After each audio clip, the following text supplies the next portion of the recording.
샬롬, 사랑하는 성도 여러분, 귀하고 복된 하루가 시작되었습니다.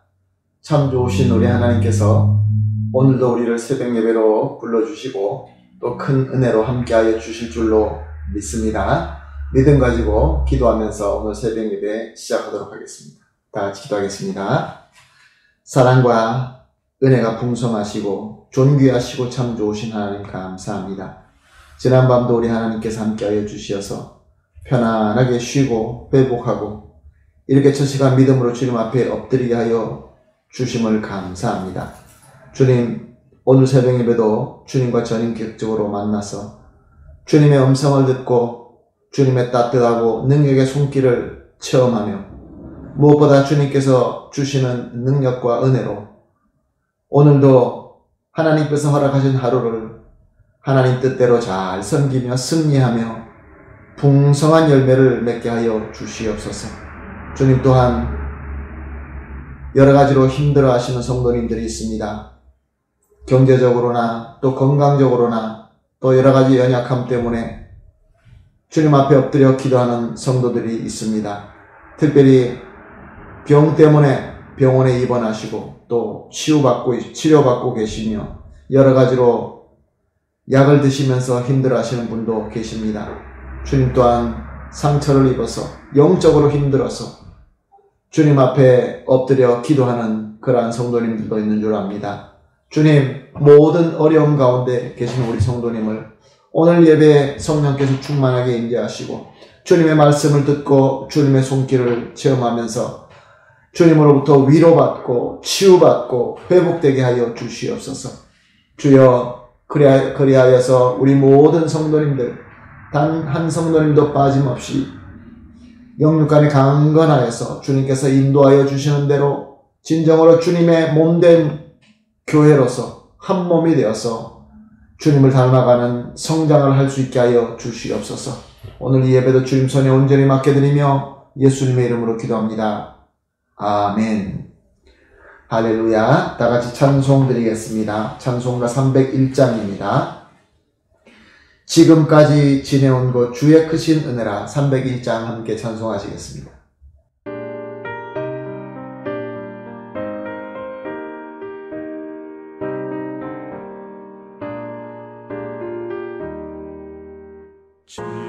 지금까지 지내온 것 주의 크신 은혜라.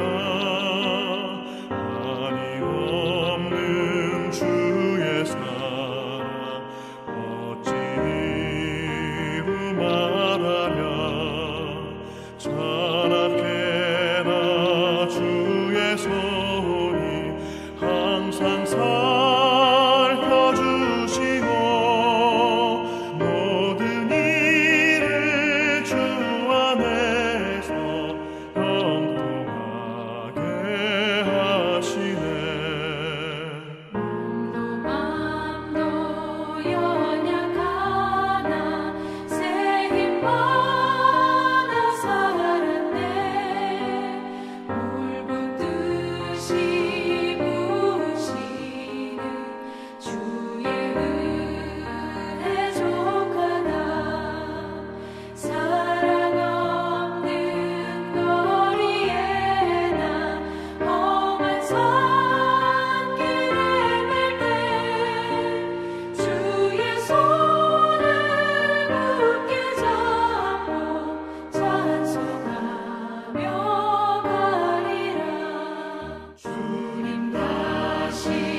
아멘.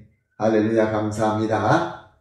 하나님 말씀 보시겠습니다. 계속해서 요한복음으로 은혜 나누고 있습니다. 요한복음 19장 25절에서 27절까지 함께 보시겠습니다. 요한복음 19장 25절에서 27절까지입니다. 함께 보십니다. 예수의 십자가 곁에는 그의 어머니와 이모와 글로바의 아내 마리아와 막달라 마리아가 섰는지라. 예수께서 자기의 어머니와 사랑하시는 제자가 곁에 서 있는 것을 보시고 자기 어머니께 말씀하시되 여자여 보소서 아들이니라 하시고 또 그 제자에게 이르시되 보라 내 어머니라 하신대 그때부터 그 제자가 자기 집에 모시니라. 아멘. 오늘 본문을 보면은 예수님께서 십자가에 달리실 때 모든 제자들은 무서워서 다 도망가서 숨었지만 사랑하시는 제자, 즉 요한은 예수님 곁에 남아 있었다라고 하고 있습니다. 어떻게 다른 제자들은 무서워서 다 도망가 버렸는데 요한만 예수님 곁에 남아 있을 수 있었을까요? 오늘 본문을 보면 또한 예수님 십자가 곁에 그의 어머니 마리아와 그의 이모 살로메와 글로바의 아내 마리아와 막달라 마리아가 있었다라고 하고 있습니다. 저들은 예수님의 어머니 마리아였고 또한 이모 살로메였고 또 이 두 여인과 가까운 글로바, 즉 성경에서 알페로라고 나온 알페오의 아내 마리아였고 또 자기의 목숨을 살려주심의 은혜를 받았던 막달라 마리아였던 것입니다. 예수님의 가족이며 또 예수님과 가까운 그러한 여인들이며 그리고 또 여인이라는 신분 때문에 로마 군인들이 특별히 십자가 옆에 막을 있는 것을 막을 필요가 없었기 때문에 저들은 옆에 있을 수가 있었습니다. 그러나 요한은 어떤 사람입니까? 요한은 지금 로마의 반란을 들었다라는 죄로 처형받고 있는 예수님의 제자였습니다. 그리고 그는 건강한 젊은 남자였습니다. 그렇기 때문에 그가 예수님 곁에 있고 예수님의 제자라고 하는 그런 신분 때문에 그가 옆에 있다는 것은 위험한 짓이었습니다. 악한 대제사장들과 그의 무리로 하여금 그들에게 해를 입을 수 있고 또 로마 군인들에게 타겟이 될 수 있었습니다. 불의하게 잡혀갈 수도 있고 어쩌면 예수님처럼 죽을 수도 있었습니다. 그럼에도 불구하고 요한은 예수님 곁에 있었던 것입니다. 그는 특별한 용기가 있는 자였을까요? 믿음이 특별한 자였을까요? 예수님의 어머니 마리아는 예수님을 잉태할 때부터 성령으로 잉태하였기 때문에 예수님이 그리스도다라는 것을 잘 알고 있었습니다. 그렇지만 예수님을 몸에 품고 또 예수님을 낳고 예수님을 어릴 때부터 키우고 성장하는 모든 과정을 함께하는 그러한 어머니였기 때문에 그 어떤 어머니보다 예수님을 사랑했던 그런 사람입니다. 그래서 예수님께서 지금 십자가에서 죽는데 예수님을 떠날 수 없었겠죠. 이제 겨우 33살의 청년인데 말도 안 되게 처절한 고문을 받고 최악의 죄인으로 십자가에 죽는 것을 보고 있는 이 마리아의 마음은 어떻겠습니까? 아마 찢어지듯이 아팠을 것입니다. 엄청나게 통곡하고 있었을 것입니다. 그러나 예수님도 역시 마찬가지로 그리스도로서 십자가에서 모든 사람의 죄를 지고 가시는 그러한 대속 제물로 드려지고 있었지만 하나님의 뜻에 순종하는 그리스도였지만 어머니 마리아의 마음을 잘 알고 있었습니다. 그래서 예수님께서는 어머니 아픔을 그 누구보다 함께 느낄 수 있고 그 누구보다 마음 아파하셨던 것입니다. 당시 예수님 시대 때는 모든 삶이 성인 남자 중심으로 하던 시대였습니다. 우리가 성경을 보게 되면 마리아가 예수님 공생 때도 따라다닌 것을 우리는 알 수 있습니다. 그리고 남편 요셉에 대해서는 아무 언급이 없습니다. 그러므로 다수의 역사가들이나 성경학자들은 요셉은 일찍 세상을 떠났다라고 주장합니다. 자, 이렇게 남편이 여의고 그래서 혼자 스스로 사회생활하기 어려운 가운데에서 자기가 믿는 장남인 첫째 아들인 예수를 믿고 따라다녔던 것입니다. 그런데 예수님께서 이제 이렇게 젊은 나이에 십자가에서 죽는 것을 보니 물론 아들이 죽음으로 슬펐지만 또 나아가서 앞으로 어떻게 살아야 되는 것인지 거기에 대하여서도 막막했을 것입니다. 이럴 때 예수님께서는 슬픔에 빠져있는 어머니 마리아와 또 옆에 있는 요한에게 말씀하십니다. 마리아에게는 옆에 있는 요한이 당신의 아들이다.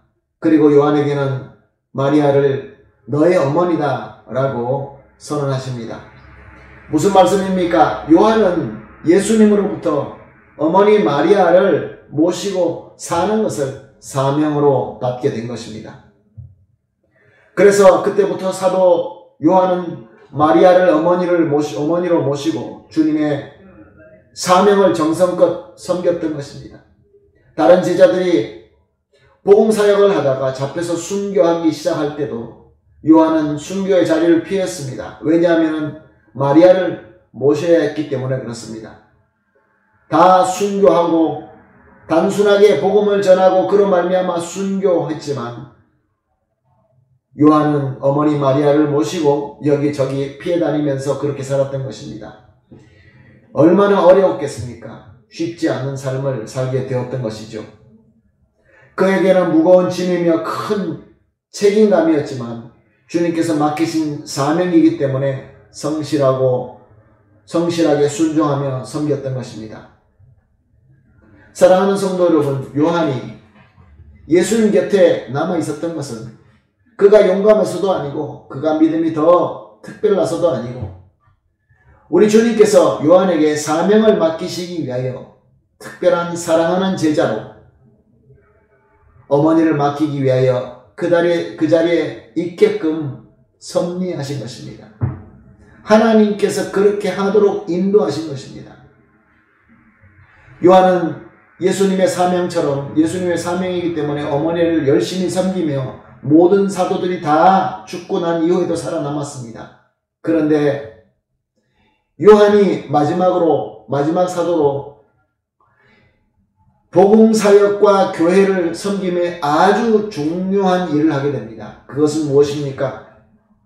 모든 복음서가 기록된 이후에 그 모든 복음서를 결론하는 요한복음을 기록하게 됩니다. 그리고 요한 1, 2, 3서를 기록하게 됩니다. 그리고 하나님의 특별 계신 성경의 모든 성경을 마무리하는 성경이 그것으로 특별 계시가 끝나는 계시록을 기록하게 됩니다. 사랑하는 성도 여러분, 그렇습니다. 바로 이것이 우리 하나님의 섭리인 것입니다. 하나님께서 특별한 일을 하시기 위하여 누구를 특별하게 사랑하시고 특별하게 선택하시고 그리고 1차적으로 사명을 주시지만 궁극적으로 더 위대한 사명을 맡겨주시는 것입니다. 요한은 우선적으로 예수님의 어머니 마리아를 돌보는 사명을 섬기기 위하여 하나님께서 섭리하셨고 결론적으로는 하나님의 특별 계시를 마무리하는 사명을 위하여 섭리하신 하나님의 능력 가운데 있었던 것입니다. 사랑하는 성도 여러분, 우리가 신앙생활하면서 하나님께서 나에게 요한처럼 좀 특별하게 사랑한다라는 걸 느낄 때는 없으십니까? 내가 주님으로부터 더 특별한 은혜를 받고 있다는 것을 느낄 때는 없습니까? 내가 다른 사람들보다, 다른 제자들보다 믿음이나 실력이 더 출중하여서 내가 다른 사람들보다 더 용감하여서 그런 것이 전혀 없음에도 불구하고 오히려 더 부족한데도 주님의 십자가 곁에나 특별한 때나 특별한 상황이나 특별히 교회에서 직분을 맡겨주시는 그런 일이 없으십니까? 나는 부족한데 나보다 더 훌륭한 사람이 많이 있는데도 불구하고 사랑하는 성도 여러분, 그것이 바로 우리 주님의 특별한 사랑이며 특별한 섭리인 것입니다. 하나님께서 저와 여러분을 이렇게 특별히 사랑해 주시고 특별하게 불러주셨습니다. 그리고 특별하게 섭리하고 계십니다. 그래서 위대한 하나님의 뜻을 이루고자 하는 것입니다. 할렐루야. 그러므로 오늘 우리가 합심하여 이렇게 기도하시겠습니다. 세 가지로 새벽 예배 때마다 합심하여 기도하고 있습니다. 첫 번째 기도는 이렇게 하도록 하겠습니다. 주님의 특별한 사랑과 사명은 하나님의 특별한 뜻을 이루기 위한 하나님의 섭리인 줄로 알고 온전히 믿게 하소서. 두 번째 기도는 하나님의 사명과 섭리하심을 항상 겸손한 순종으로 잘 섬길 수 있게 하여 주시옵소서. 세 번째 마지막 기도는 우리의 섬김으로 하나님의 뜻을 온전히 이루게 하셔서 하나님께는 영광이 되고 우리에게는 큰 기쁨이 되게 하여 주시옵소서. 이렇게 세 기도를 합심하여 기도하시고 이후에 개인적으로 기도하신 이후에 오늘 우리 하나님께서 허락하신 하루를 섬기되 하나님께서 섭리하시는 가운데서 잘 순종하며 승리하게 되기를 예수님의 이름으로 축복합니다. 아멘. 다 같이 기도하겠습니다. 하나님 아버지 감사합니다. 주님의 특별한 사랑과 사명은 하나님의 특별한 뜻을 이루기 위하여 하나님께서 나와 우리 교회에 섭리하시는 은혜인 줄로 믿고 그러므로 신실하게 순종할 수 있게 하여 주시옵소서. 항상 하나님의 사명과 섭리하심을 겸손한 마음으로 순종하며 잘 섬길 수 있게 하여 주시옵소서. 그래서 우리의 섬김으로 말미암아 하나님의 뜻을 온전히 이루어드리고 하나님께 영광이 되며 우리에게는 큰 기쁨이 되게 하여 주시옵소서. 감사하며 예수님의 이름으로 기도합니다. 아멘.